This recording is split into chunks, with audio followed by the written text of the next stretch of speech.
The auctioneer's gavel had fallen an hour ago, but the crowd still milled around the courthouse steps, watching freedmen and women line up to sign the papers that would make their liberty official in the eyes of the law. She stood in that line with her spine straight and her green hands folded at her waist, waiting for the clerk to call the next name. And when he did, when he shouted that word across the square, the word her former masters had branded into every contract and bill of sale, she did not move. "Number 63, the clerk called again, louder this time, impatient. 63, step forward for your release signing." The woman behind her in line shuffled nervously. The humans watching from the fountain muttered. Still she stood silent, her small tusks pressed together, her pointed ears catching every whisper that drifted through the spring air. They had called her that for 8 years. 63. Not a name. A number scratched into a ledger beside the cost of feed and plow repair. She would not answer to it. Not today. Not ever again. The clerk looked up from his table, squinting against the afternoon sun. 63, final call or you forfeit your, she is here. The voice came from the side of the courthouse steps, low and rough, the kind of voice that did not need volume to carry weight. The crowd turned. So did she. He was not a tall man, perhaps just shy of 6 feet, with the sun-browned skin and thick shoulders of someone who worked his own land. His dark hair was cropped short, practical, and his face was all hard angles, weathered by wind and years. He wore a simple linen shirt and trousers tucked into worn boots, and he carried a leather satchel that looked as old as the courthouse itself. She knew him. Hestia Oakes. The man whose fields she had been working since her indenture papers were purchased and retired 3 months ago. He had never asked her to call him sir. He had never asked her to call him anything. Harrison crossed the square in a few long strides, his boots kicking up dust, and stopped at the clerk's table. He set the satchel down with a deliberate thump. "She is here," he said again, "and she will not answer to that name." The clerk, a thin man with ink-stained fingers and spectacles balanced on a narrow nose, frowned. "The name on the registry is the name I call. If she will not answer, she does not get her papers." "Then change the name." The crowd went quiet. Even the children playing near the fountain stopped their games. The clerk blinked. "I beg your pardon, change the name," Harrison repeated. His tone was flat, matter-of-fact, as if he were asking for a fence post measurement or the price of barley. "Strike that number. Write a proper name." The clerk glanced down at his ledger, then back up at Harrison. "And what name would that be?" "She is registered as property released from the household of Thaddeus Merrick. The number is her legal designation until she chooses a free name and files the petition, which requires a sponsor and a fee." "She has a sponsor." Harrison opened the satchel and pulled out a folded sheaf of papers. "And here is the fee." The orc woman stepped forward finally, her heart beating so hard she could feel it in her throat. She had not expected this. Harrison had driven her into town that morning in his wagon, the same wagon they used to haul firewood and grain, and he had told her only that they needed to finalize her release. He had not mentioned a sponsor. He had not mentioned a fee. She had saved nothing in 3 months. Every coin he paid her for her labor she had hidden in a jar beneath the floorboards of the small room he had given her in his barn, and it was not nearly enough for a legal petition. The clerk unfolded the papers slowly, scanning the lines. His frown deepened. "This is a family registry addendum." "It is. You are adding her to your family roll." "I am," the square erupted. Voices rose in a wave, some shocked, some outraged, some merely confused. A woman near the fountain clutched her basket and whispered furiously to her neighbor. A man in a merchant's coat shook his head and turned away, muttering something about decency. The orc woman stood frozen, her green skin flushed darker across her cheeks, her mind racing. Family role. That was not a sponsorship. That was kinship. That was a name. The clerk looked up at Harrison, his expression caught between disbelief and disapproval. "Mr. Oakes, do you understand what you are filing? This makes her your legal kin. This gives her your family name." "I can read," Harrison said. "There are other ways to sponsor a freedwoman. A work contract. A tenant agreement. You do not need to. I need to do what I came here to do," Harrison interrupted, his voice still calm, still level, but with an edge now, a line drawn in the dust. "File the addendum. Strike the number. Write the name." The clerk hesitated. Then he glanced past Harrison to the orc woman, and for the first time he addressed her directly. "Is this your will? Do you accept this registration?" She could not speak. Her throat felt tight, her tongue thick. She nodded once, sharp and certain. "I need a verbal confirmation," the clerk said, not unkindly. "Yes." Her voice came out rough, unused to declaring anything in a public square. "I accept." The clerk sighed, dipped his pen in the inkwell, and began to write.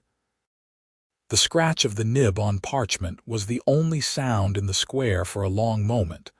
Then he turned the ledger around and slid it across the table toward Harrison. "Sign here. And here. She signs below."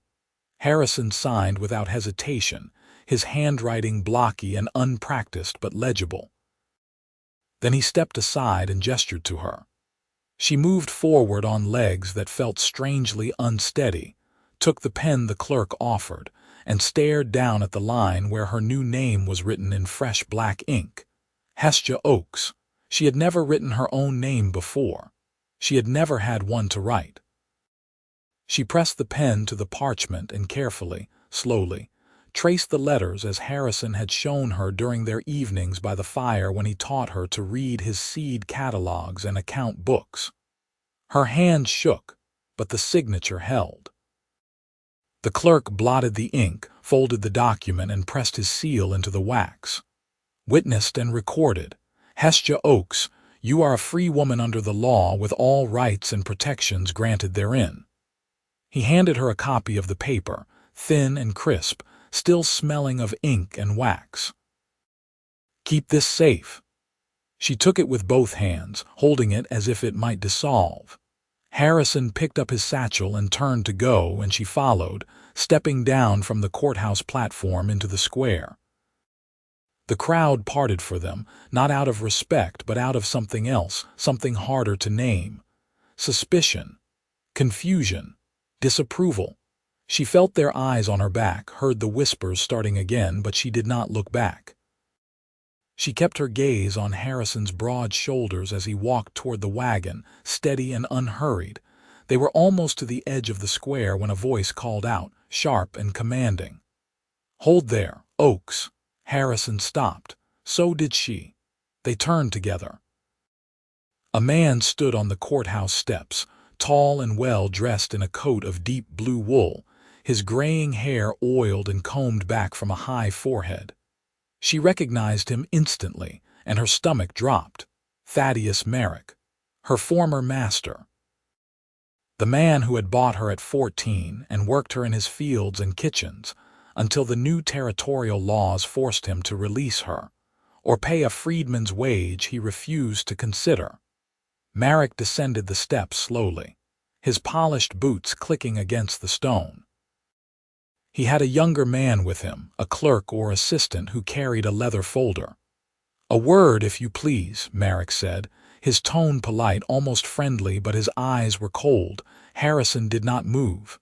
"Speak, then." Merrick smiled, thin and tight. "I congratulate you on your generous spirit, Oakes, truly. To take in a freed laborer and provide sponsorship is a charitable act, but I must raise a concern regarding the legality of your filing." "The filing is legal," Harrison said. "The clerk accepted it." "The clerk accepted what you presented," Merrick agreed. "But the addendum requires that all prior claims on the individual be cleared, and I am afraid there is a matter of debt." Hestia felt her chest tighten. Debt. She had no debt. Her indenture had been paid in full by the territorial mandate. She had seen the papers herself. Marek's assistant stepped forward and opened the folder, pulling out a sheet of parchment.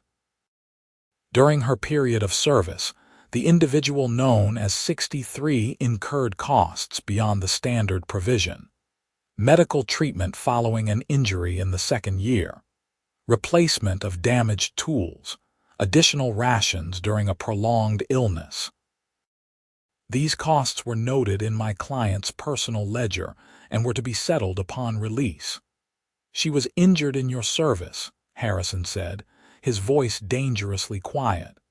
You are required by law to cover medical treatment for indentured workers. Common injuries, yes, Marek said smoothly. But the injury in question was the result of negligence. She fell from a hayloft. My overseer reported it as carelessness. The treatment cost was therefore her responsibility. Hestia's hands clenched into fists. She remembered that fall.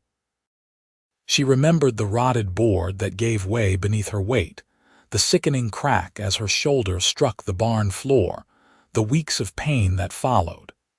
She remembered the overseer, Marek's cousin, standing over her and telling her to get back to work or lose her rations. There had been no negligence. There had been no choice. How much? Harrison asked. Marek glanced at his assistant, who consulted the ledger. 62 silver crowns. The crowd, which had begun to drift back to their business, stopped again. 62 crowns was a fortune. More than most farmhands made in a year. It was an impossible sum, and everyone knew it. Harrison reached into his satchel. Hestia stepped forward, her voice raw. No, he looked at her, his dark eyes steady. No, she said again. That debt is false. I owe him nothing. The ledger does not lie, Marek said, his smile widening. If the debt is not settled, the release is void. She remains bound until it is paid. The release is not void, the clerk called from his table, his voice annoyed. The territorial mandate does not recognize post-release debt claims on indentured persons. Mr. Marek, if you had a legitimate claim, you were required to file it before the auction, not after. Marek's smile did not falter. Then I will file a civil complaint. The debt exists, and I will pursue it through the courts. Until it is resolved, any legal registration under a family name is contested. He looked at Harrison, his gaze sharp. You may have given her your name, Oakes, but a contested registration carries no legal weight. She cannot claim kinship. She cannot claim the protections. And if the court rules in my favor, that name will be stripped, and she will return to my custody to work off what she owes. Harrison set the satchel down at his feet. He took one step toward Marek, and the air in the square shifted, grew taut. You will not touch her, Marek raised an eyebrow. Is that a threat? It is a fact. For a moment the two men stared at each other, and Hestia could feel the weight of the crowd pressing in, waiting to see what would happen next. Then Marek laughed, a short, sharp sound, and turned away. We will see what the magistrate says. Good day, Oakes. He walked back toward the courthouse, his assistant trailing behind, and the square slowly began to breathe again. Harrison picked up his satchel and looked at Hestia. Come on. She followed him to the wagon, her mind spinning. She climbed up onto the bench beside him, and he took up the reins and clicked his tongue to the horses. They rolled out of the square and onto the road that led back to the farm, the town falling away behind them in a cloud of dust. Neither of them spoke for a long time. Finally, when the fields opened up around them and the road stretched empty and quiet, Hestia said, You should not have done that. Harrison kept his eyes on the road.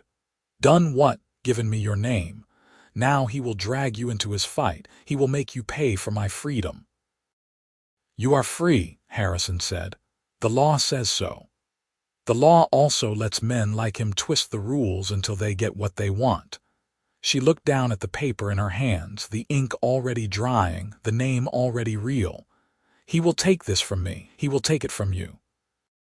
Harrison was silent for a moment. Then he said, "He will try." "Why did you do it?" The question came out softer than she intended, almost a whisper. "You could have sponsored me. You could have filed a work contract. You did not have to give me your family name." He glanced at her, just a brief flicker of his dark eyes, and then back to the road. "You needed a name. I could have chosen one myself. Eventually. Eventually is not today." She did not know what to say to that. She looked out at the fields, the green shoots of spring wheat pushing up through the dark soil, and tried to steady her breathing. She had been working Harrison's land since late winter, since the day he had appeared at Merrick's estate with her indenture papers in hand, purchased and retired in one transaction. He had not explained why. He had simply brought her to his farm, shown her the small room in the barn that she could use, and told her he would pay her a fair wage for fair work. She had not trusted it at first. She had waited for the catch, the hidden condition, the moment when he would reveal what he truly wanted from her. But it never came. He worked beside her in the fields, taught her how to read his record books so she could help with the accounts, and shared his meals with her at the kitchen table without ceremony or expectation. He was a hard man, quiet and distant, but he was not cruel. He was not false. And somewhere in those cold months, she had stopped waiting for the trap to spring. She had started to feel something she had not allowed herself to feel in 8 years. She had started to feel safe. And now he had tied his name to hers in public, in front of a town that already looked at her with suspicion. He had painted a target on his own back to give her a shield. "You are a fool," she said quietly. "Maybe." He did not sound bothered by the accusation. They reached the farm as the sun dipped low, casting long shadows across the barn and the house and the fenced pastures beyond. Harrison pulled the wagon up to the barn, set the brake, and climbed down. Hestia followed, still holding the paper. She stood in the yard, watching as he unhitched the horses and led them to the water trough, and she felt the weight of the day settle over her like a heavy coat. She had a name. She had freedom. She had a man who had given her both, and she did not know how to repay that kind of gift. Harrison finished with the horses and walked back toward the house. He paused at the door and looked over his shoulder at her. "You coming in?" She nodded and followed him inside. The house was small, just 3 rooms. A main room with a stone hearth and a rough-hewn table, a bedroom off to the side, and a narrow pantry that doubled as a root cellar. It was not much, but it was clean and solid, built with care. Harrison lit a lamp and set it on the table, then pulled out a chair. "Sit." She sat. He moved to the hearth, stirred the coals back to life, and set a kettle of water to boil. They did not speak while he worked, but the silence was not uncomfortable. It never had been with him. He made tea, strong and bitter the way she liked it, and set a cup in front of her before taking the seat across the table. "Merrick will file his complaint," Harrison said, wrapping his hands around his own cup. "The magistrate will schedule a hearing, probably within the month. And if he wins—" "He will not win. You do not know that." Harrison looked at her, his expression unreadable. "The law is clear. He cannot claim debt after release. The clerk said so." "The law is words on paper," Hestia said.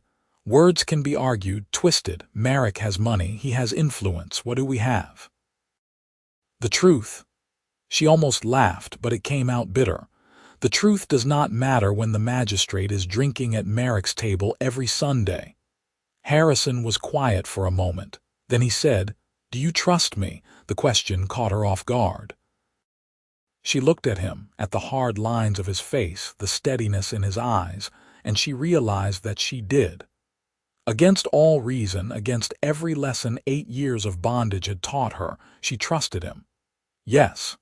Then trust me when I say we will win this."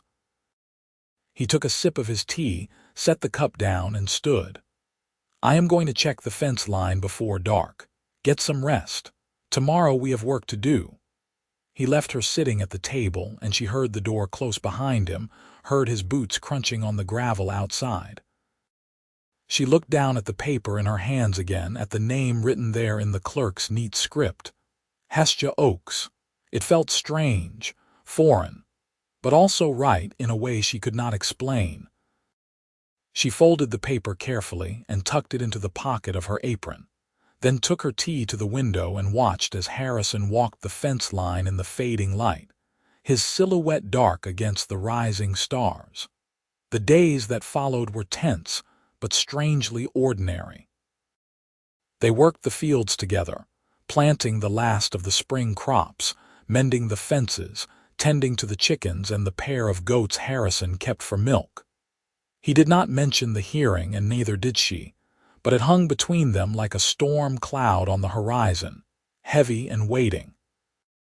In the evenings, they sat at the table and went over the farm accounts, and he continued teaching her to read.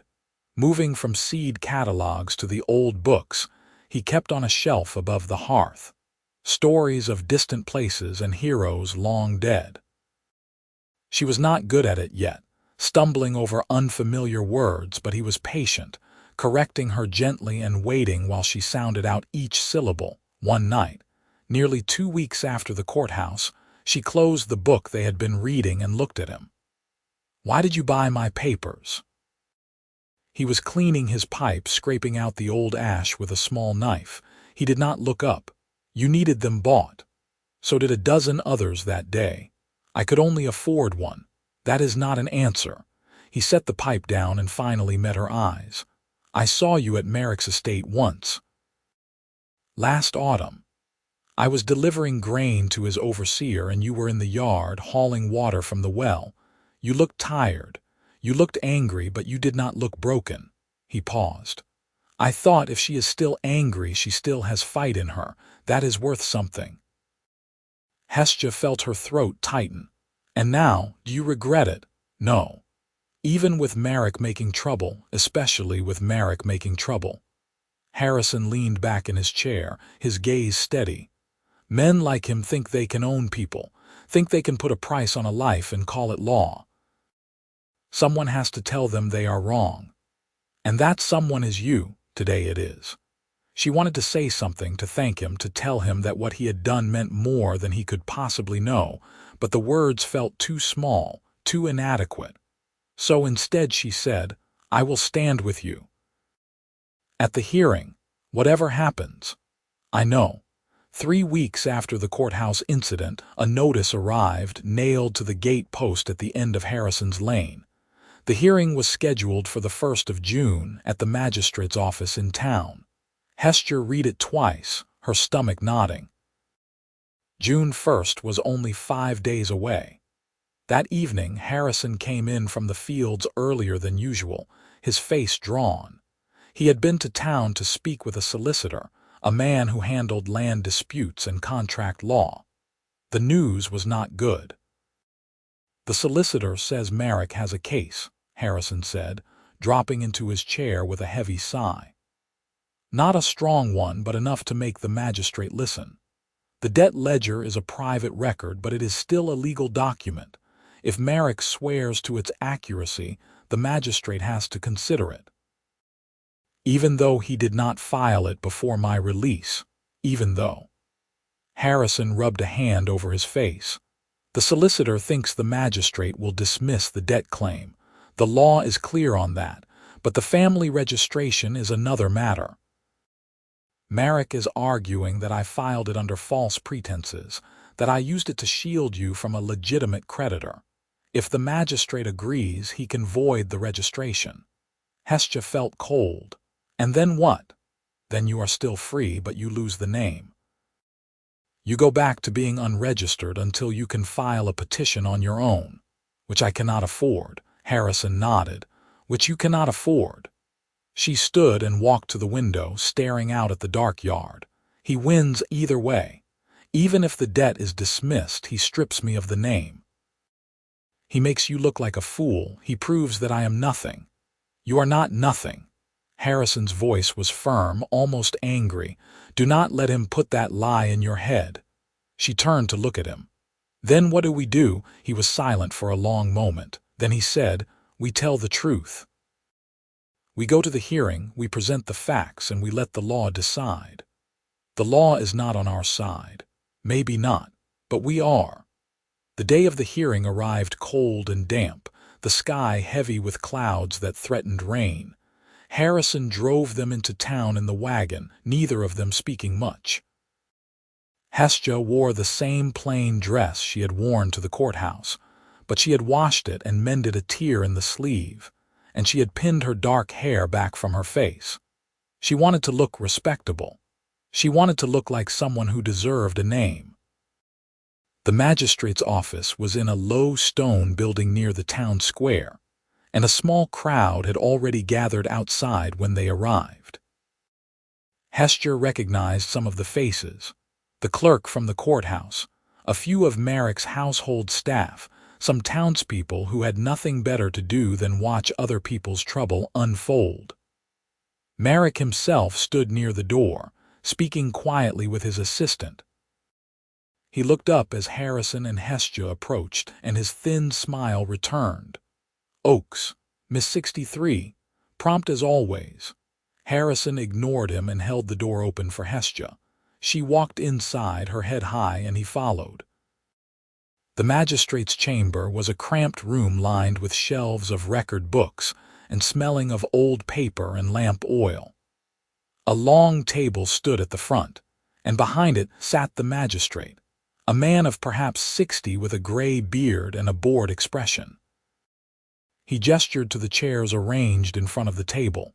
Sit. Let us get this over with. Merrick and his assistant took seats on one side. Harrison and Hestia took the other. The magistrate opened a ledger, glanced at the top page, and sighed. This is a civil complaint filed by Thaddeus Merrick regarding a contested family registration and an alleged debt. Mr. Merrick, you may present your case. Merrick stood, smoothing his coat. Thank you, Your Honor. The matter is simple. The individual known as 63 was released from my service under the territorial mandate. However, she departed with an outstanding debt of 62 silver crowns, accrued during her period of indenture. I have documented this debt in my personal ledger, which I present to you now. His assistant handed the magistrate a leather-bound book, open to a marked page. The magistrate studied it briefly. And you claim this debt was not settled at the time of release, correct?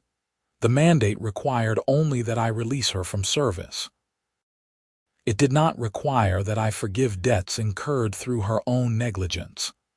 The injury was not negligence, Hestia said, her voice sharp.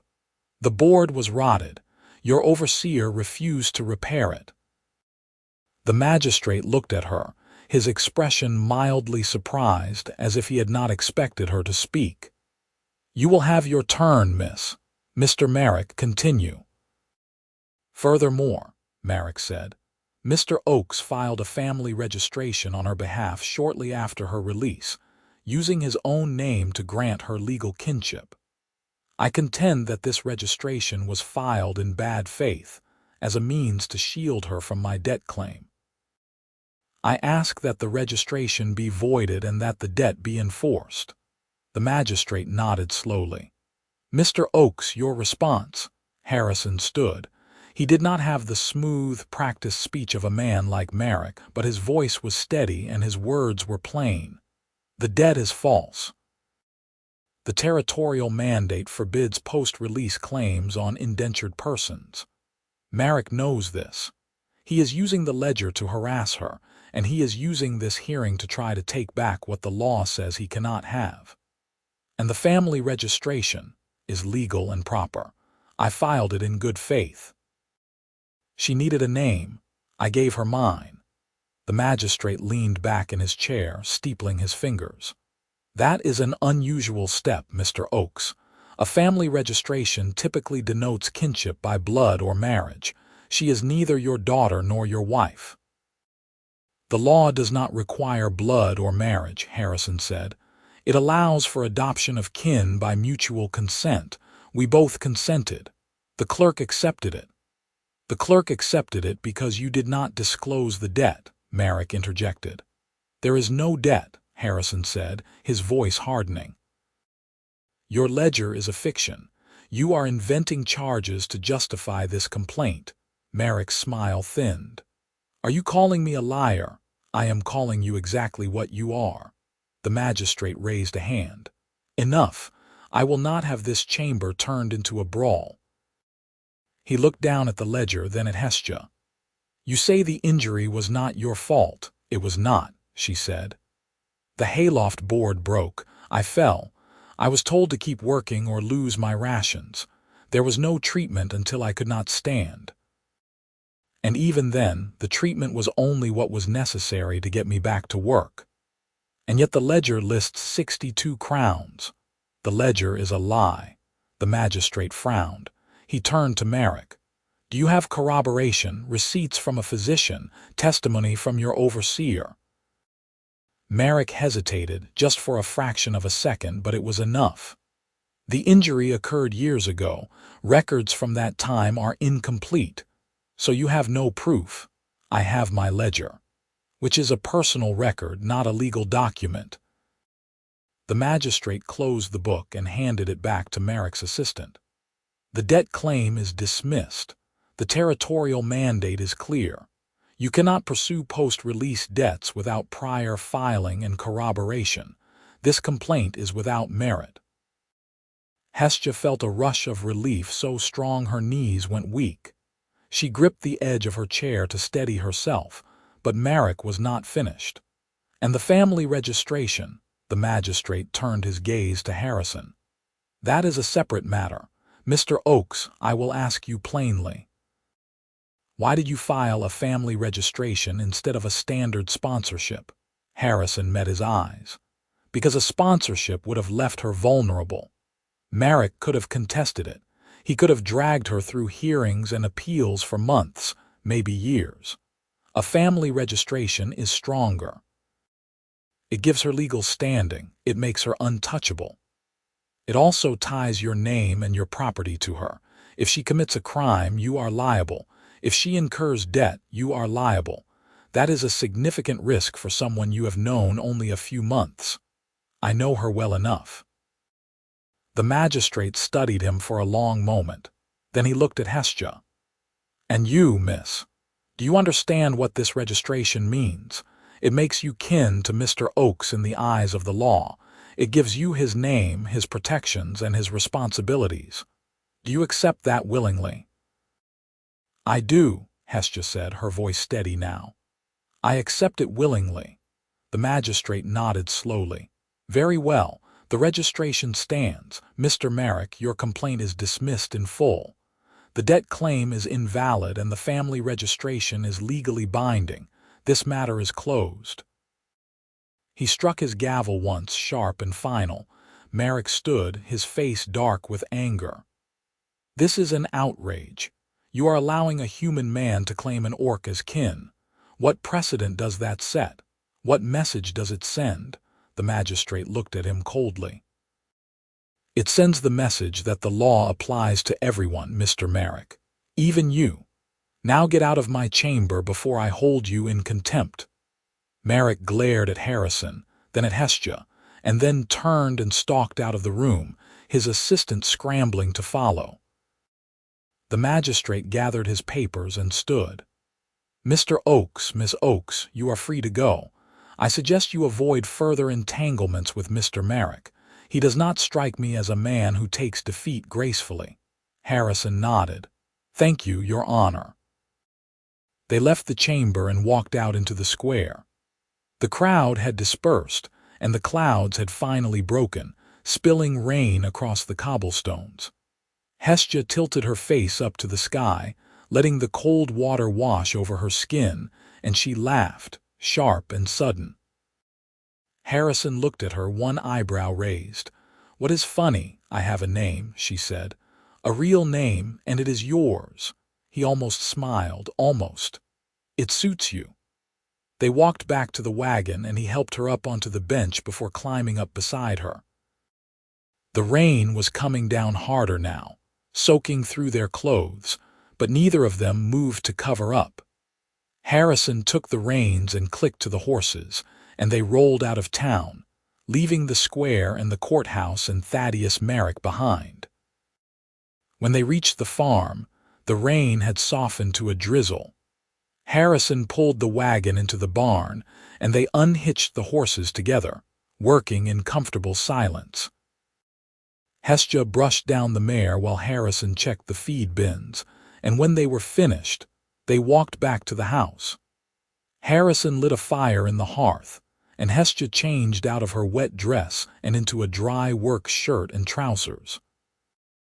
When she came back to the main room, he had set out bread and cheese and a pot of soup, and they ate together at the table, not speaking, just listening to the crackle of the fire and the soft patter of rain on the roof.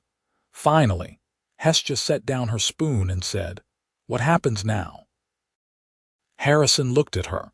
"What do you mean? I have your name. I am your kin in the eyes of the law, but I do not know what that means for us." He was quiet for a moment, his dark eyes thoughtful. "It means you are free. It means you are protected. It means you have a place here for as long as you want it. And if I want more than that," he went very still. "More." Hestia felt her heart hammering, but she forced herself to meet his gaze. "You gave me your name in front of the town. You stood against Merrick for me. You fought for me." And she stopped, took a breath, tried to find the right words. "I do not know what you want from me, Harrison. I do not know if you gave me your name because it was the right thing to do or because you wanted something else. And I need to know, because her voice faltered. Because I think I want something else." Harrison set down his own spoon. His face was unreadable, carved from stone. "What do you want?" "I want this to be real," she said, the words tumbling out now, raw and unsteady. "I want your name to mean more than just a legal shield. I want to be your kin. Your family. She could not say the word. It felt too large, too presumptuous. "My wife," Harrison finished, his voice low. She nodded, her throat tight. He stood, walked around the table and knelt in front of her chair so that they were eye to eye. He took her hands in his, rough and calloused and warm. "I gave you my name because I wanted you to have it, because I wanted you to be safe, but also because I could not imagine giving it to anyone else." He paused, his gaze searching hers. "I am not good with words, Hestia. I am not good at saying what I feel, but I feel it. I have felt it since the day I saw you in Merrick's yard, hauling water like it was a battle you were determined to win. And if you want this to be real, if you want to be my wife, then I want that too. More than I have wanted anything in a long time." Hestia felt tears sting her eyes, hot and unexpected. She pulled one hand free and touched his face, tracing the hard line of his jaw, the scar above his eyebrow that she had never asked about. "You are sure? I am an orc. People will talk. They will make trouble. Let them talk." His voice was steady, certain. "I do not care what they say. I care what you say." She leaned forward and kissed him, soft and tentative, and he kissed her back, his hand coming up to cradle the back of her head. It was not a perfect kiss, not the kind from the old stories he had been reading to her, but it was real and it was theirs, and when they pulled apart, they were both smiling. "We should make it official," Harrison said. "A proper marriage, in front of the town so there is no question." Hestia nodded. "When?" "Soon. Before Merrick finds another way to make trouble." They were married 2 weeks later on a bright morning in mid-June in the same courthouse square where Harrison had first given her his name. The clerk who had filed the family registration was there, along with the magistrate, who agreed to perform the ceremony as a witness. A handful of townspeople gathered to watch, some out of curiosity, some out of genuine goodwill.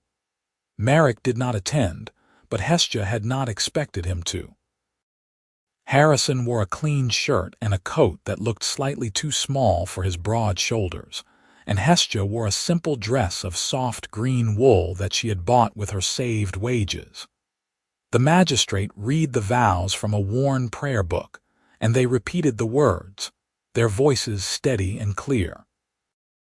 When it was done, the magistrate pronounced them husband and wife, and Harrison kissed her again in front of everyone as if daring them to object. No one did. After the ceremony, they walked back to the wagon together, hand in hand. The clerk caught up with them before they left, carrying a small ledger. "One more signature," he said, looking almost apologetic, "for the marriage registry." Harrison signed first and then Hestia. The clerk blotted the ink and smiled, a real smile this time. "Congratulations, Mr. and Mrs. Oakes." Hestia looked down at the registry, at the two signatures side by side, and felt something settle in her chest, something warm and solid. She was Hestia Oakes, not a number, not a slave, a wife, a woman with a name. They rode back to the farm in the afternoon sun, the wagon rattling over the familiar road, and when they reached the yard, Harrison helped her down and said, "Welcome home, Hestia." She smiled. "I have been home for months. Now it is official." They spent the rest of the day working the fields together, because there was planting to finish and fences to mend, and the work did not stop for weddings. But that evening, after the sun had set and the chores were done, they sat together on the porch steps, watching the stars come out. Harrison had his arm around her shoulders and she leaned into him, feeling the steady rise and fall of his breathing. "Do you regret it?" she asked quietly. He looked down at her, his brow furrowed. "Regret what? Any of it? The name, the marriage, the trouble with Merrick?" Harrison was quiet for a moment and then he said, "No, not for a second." She smiled and rested her head against his shoulder. "Good, because I do not regret it either." They sat there in silence, the night air cool and soft, and Hestia thought about how far she had come. A year ago, she had been a number in a ledger, a body to be worked until it broke. Now she was a woman with a name, a home, and a man who had given her both without asking for anything in return. It felt like a dream, fragile and impossible, but the weight of Harrison's arm around her was real, and the sound of his heartbeat was real, and the stars above them were real. "What are you thinking about?" Harrison asked. "Everything," she said, "and nothing. Mostly I am thinking that I am glad you bought my papers that day. So am I." She tilted her head back to look at him. "Do you think Merrick will try again, to make trouble? Maybe, probably. But he lost once and he will lose again." Harrison's voice was calm, unbothered. "He does not own you anymore, Hestia. No one does, not even me. I know." She paused. "But I choose you anyway," he smiled, a rare, genuine smile that softened the hard lines of his face. "I choose you too." The summer passed in a rhythm of work and quiet evenings, and Hestia found herself settling into the life she had never imagined she could have. She learned the farm inside and out, memorized the rotation of crops and the quirks of each animal, and became as familiar with the land as Harrison was. They worked side by side through the long, hot days, and at night they sat together by the fire, reading or talking or simply enjoying the silence. The townspeople slowly grew accustomed to seeing them together, and while there were still whispers and sidelong glances, there were also nods of greeting and occasional words of respect. Hestia was no longer the orc freedwoman. She was Mrs. Oakes, and that carried weight. Merrick did not make another move against them, but Hestia heard through the baker's wife, who was friendly enough, that he had left the territory entirely, selling his estate to a younger cousin and moving south to the coastal cities. Whether he had left out of shame or simply because there was no profit left to squeeze from the land, Hestia did not know and did not care. He was gone, and that was enough. In the autumn, Harrison took her to the county fair, a 3-day gathering of farmers and tradespeople from all over the region. They sold a portion of their harvest and bought seed for the next planting, and in the evenings they walked through the fairgrounds, watching the performers and sampling roasted nuts and sweet cider. Hestia felt the eyes on her, the curious stares and occasional muttered comments, but Harrison stayed close, his hand firm in hers, and she realized that she was not afraid. She had a name. She had a home. She had a husband who loved her. The opinions of strangers could not touch that. On the last night of the fair, they stood together near the edge of the fairgrounds, watching the lantern sway in the breeze, and Harrison said, "Are you happy?" Hestia looked at him, surprised. He so rarely asked questions like that. "Yes," she said. "Are you?" "Yes," she smiled. "Good." Winter came, cold and hard, and they spent the long evenings by the fire, bundled in blankets and talking about plans for the spring. Harrison wanted to expand the fields, plant more wheat and maybe some barley. Hestia wanted to start a garden near the house, something more than the small herb plot they had now, with vegetables and flowers that would bloom in the summer. They made lists and drew sketches in the margins of Harrison's account books, and they argued good-naturedly about whether the new fence line should run east or north. One night, as the snow fell thick and silent outside, Hestia set down her mending and said, "I want to learn to write letters. Real ones, not just my name." Harrison looked up from the piece of wood he was carving, a slow project he had started to make a new butter churn. "Why letters?" "Because I want to be able to write to people, to send word if we need something or if something happens. I do not want to always depend on you to do it." He nodded. "I will teach you." So they added letter writing to their evenings, and Hestia practiced forming sentences on scraps of old parchment, her handwriting clumsy at first but improving with time. Harrison was patient, correcting her gently and showing her how to structure her thoughts into words. By midwinter, she could write a short letter on her own, and she felt a fierce pride in that small accomplishment. Spring returned, and with it the familiar cycle of planting and tending. Hestia threw herself into the work, her body strong and capable, and Harrison often remarked that the farm had never been more productive. They hired a day laborer, a young human man named Jacob, to help with the heavier tasks, and he treated Hestia with the same respect he showed Harrison, calling her Mrs. Oakes and tipping his hat when he arrived each morning. It was a small thing, but it mattered. One evening in late spring, as they sat on the porch watching the sun set, Hestia said, "I have been thinking." Harrison glanced at her. "About what?" "About the future. About what comes next." "What do you mean?" She hesitated, then said, "I want children. Someday. I do not know if that is possible with you being human and me being orc, but I want to try, if you want that too." Harrison was quiet for a moment, and then he said, "I want that." Relief flooded through her. "You are sure?" "I am sure." She smiled and took his hand. "Then we will try." It took time, longer than Hestia had expected, but in the second year of their marriage, she realized she was pregnant. She told Harrison one morning in the kitchen, and he stared at her for a long moment, his expression unreadable. Then he pulled her into his arms and held her so tightly she could barely breathe. "Are you happy?" she asked, her voice muffled against his shoulder. "Yes," he said, and she could hear the emotion in his voice, rough and raw. "Yes, I am happy. The pregnancy was not easy." Hestia was sick often in the early months, and her body ached in ways she had never experienced.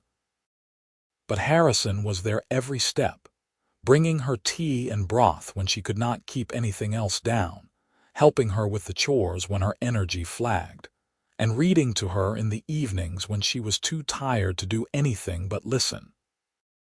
The midwife, an older woman from town who had delivered half the babies in the region, came to check on her regularly and pronounced her healthy, if tired, in the late autumn. On a crisp October morning, Hestia went into labor. Harrison sent Jacob to fetch the midwife, and he stayed by her side through the long, painful hours, holding her hand and murmuring reassurances. The midwife arrived just before noon, and by evening, Hestia gave birth to a daughter. The baby was small and perfect, with green-tinged skin and tiny pointed ears and a tuft of dark hair.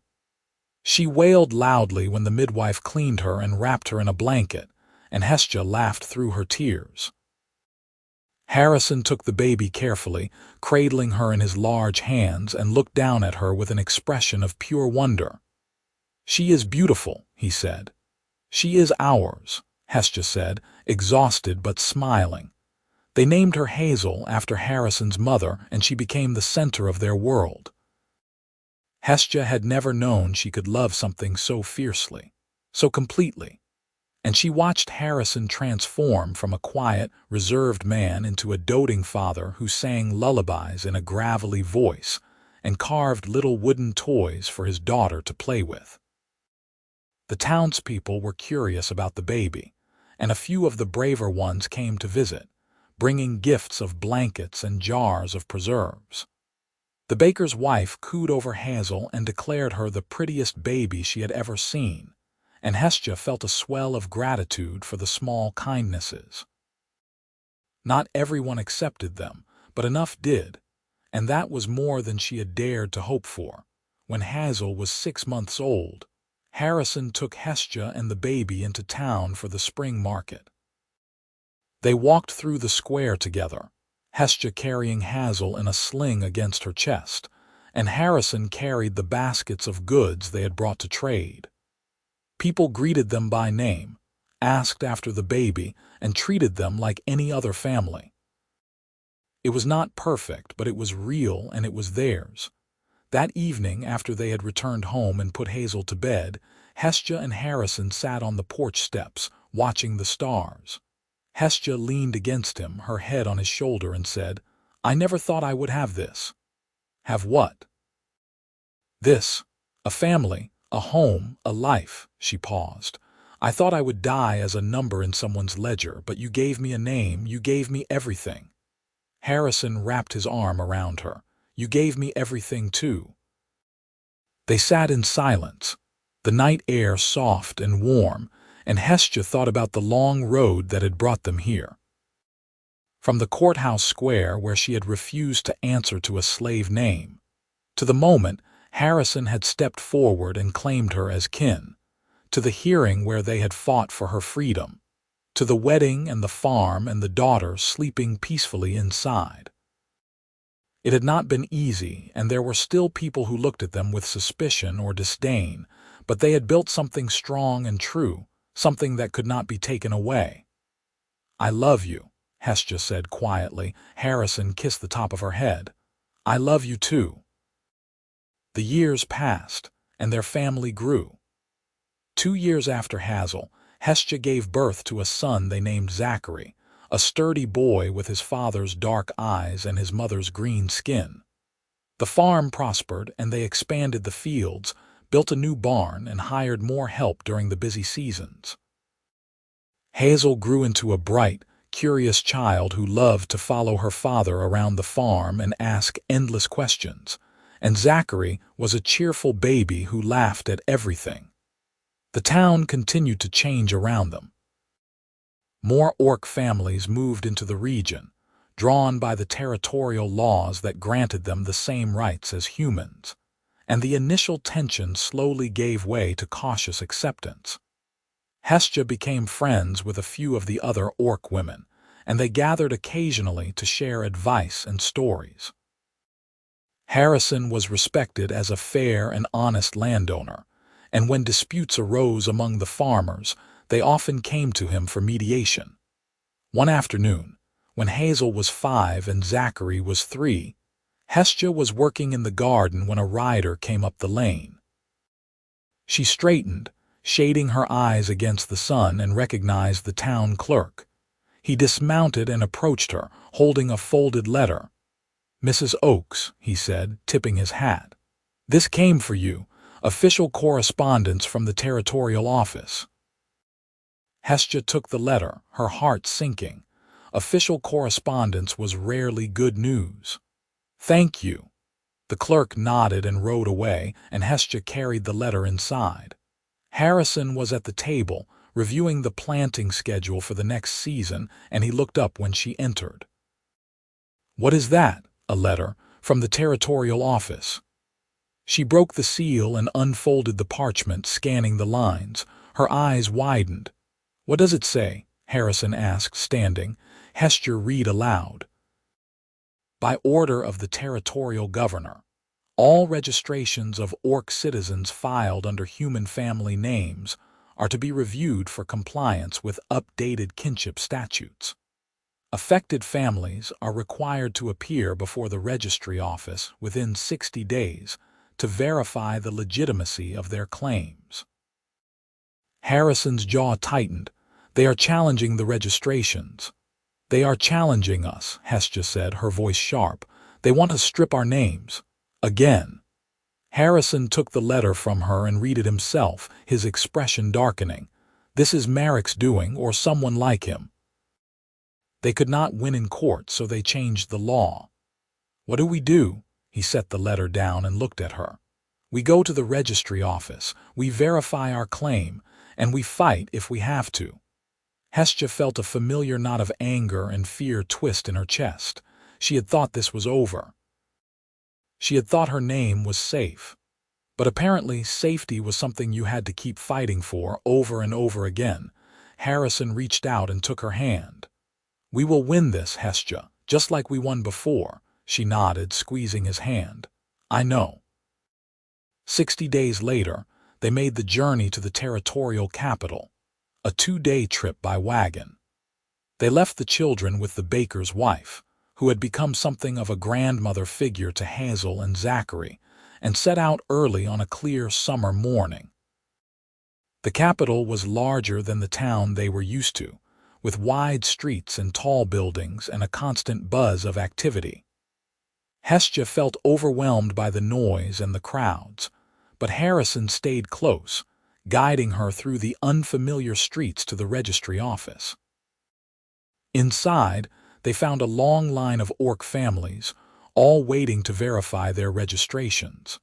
Some looked angry, some looked frightened, and some just looked tired. Hestia and Harrison took their place at the end of the line and waited. When their turn finally came, a clerk called them forward to a desk piled high with ledgers and documents. The clerk, a middle-aged woman with sharp eyes and a brisk manner, looked them over. Names? Harrison and Hestia Oakes, Harrison said. The clerk flipped through a ledger, found their entry, and frowned. Family registration filed 2 years ago, verified by the local magistrate.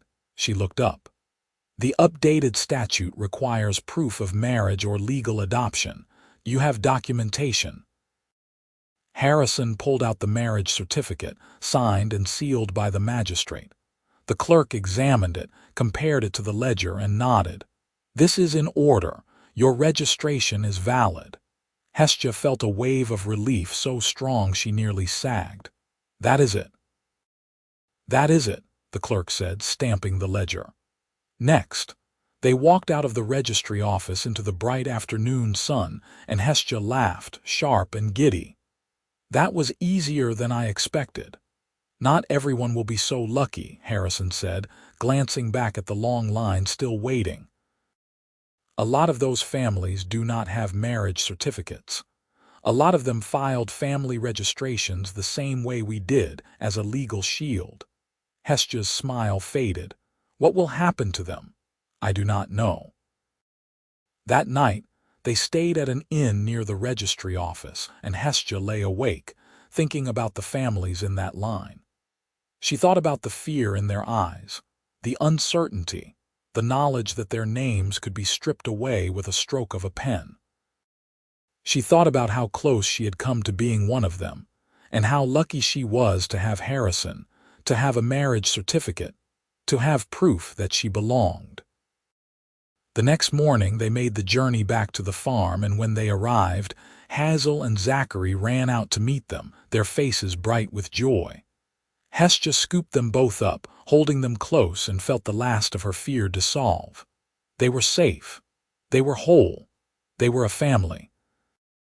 Years continued to pass, and the farm became a fixture of the community. Harrison and Hestia raised their children with love and discipline, teaching them to work the land, to read and write, and to stand up for what was right. Hazel grew into a strong, independent young woman who spoke her mind and had her mother's determination. Zachary was quieter, more thoughtful, but he had his father's steady presence and his mother's fierce loyalty. The territorial laws continued to evolve, and Orc rights expanded slowly but steadily. Hestia became an advocate in the community, helping other Orc families navigate the legal system and standing up to those who would deny them their freedoms. Harrison supported her in this work, using his reputation and his connections to open doors that might otherwise have remained closed. One evening when Hazel was 15 and Zachary was 13, the family gathered around the table for dinner, and Hazel said, "Mother, tell us the story of how you got your name." Hestia looked at Harrison, who smiled faintly. She had told the story before, but her children never tired of hearing it. So she told them again about the courthouse square, about the clerk who called her by a number, about Harrison stepping forward and giving her his family name before the town. She told them about Merrick, about the hearing, about the fight to keep what was hers. When she finished, Hazel said, "You were brave." "We both were," Hestia said, glancing at Harrison. "I want to be brave like that," Zachary said. "You already are," Harrison said. "Both of you."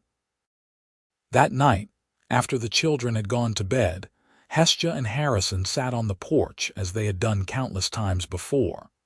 The stars were bright overhead, and the air was cool and sweet with the scent of blooming fields. "You ever think about how different things could have been?" Hestia asked. "Sometimes," Harrison said, "but I try not to dwell on it. We are here, we are together. That is what matters." Hestia nodded. "I am glad you gave me your name, Harrison. I am glad you chose me. I am glad you chose me back." They sat in comfortable silence, and Hestia thought about the long road they had traveled together, from the courthouse square to this quiet porch, from strangers to husband and wife, from two solitary people to a family. It had not been easy, and there had been moments when she thought they would not make it, but they had. They had built something strong and lasting, something that would endure long after they were gone. "I love you," Hestia said. "I love you too." And that was enough. It had always been enough. The seasons turned, and the farm flourished.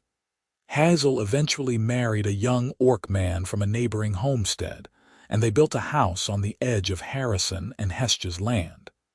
Zachary followed in his father's footsteps, taking over more and more of the farm work as Harrison aged.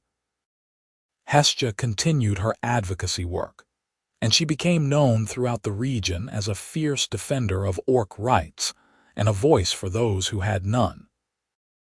When Harrison's hair turned fully gray and his hands grew stiff with age, he stepped back from the hardest physical labor, but he never stopped working. He spent his days tending the garden, repairing tools, and teaching his grandchildren the same lessons he had taught his own children. Hestia's tusks grew more prominent with age, and her green skin took on a weathered tone, but her eyes were still bright, and her spirit was still strong. One autumn evening, when they were both well into their 60s, they sat on the porch together, wrapped in blankets against the chill. The farm was quiet, the work done for the day, and the sky was painted in shades of orange and pink. "You remember the day we met?" Hestia asked. Harrison smiled. "I remember the day I bought your papers. I am not sure that counts as meeting. It counts to me." She leaned her head against his shoulder. "You saved my life that day." "You saved mine too," he said. I was alone before you. I did not realize how alone until you were there." They sat in silence, watching the sun set, and Hestia felt a deep, abiding peace settle over her. She had lived a good life. She had loved and been loved. She had raised children and built a home and made a difference in the world, however small. And she had done it all with the man who had given her his name when she had none. "Thank you," she said quietly. "For what?" "For everything." Harrison kissed her forehead. "Thank you too." As the stars began to appear, one by one in the darkening sky, Hestia thought about the girl she had been, the one who stood silent in the courthouse square, refusing to answer to a number. That girl had been angry and afraid, but she had also been strong. She had survived. And now, decades later, she was still here, still standing, still fighting for what was right. And she had a name. A real name. A name that no one could ever take away. Hestia Oakes. Wife. Mother. Advocate. Free woman. It was a good name. It was her name, and it was enough.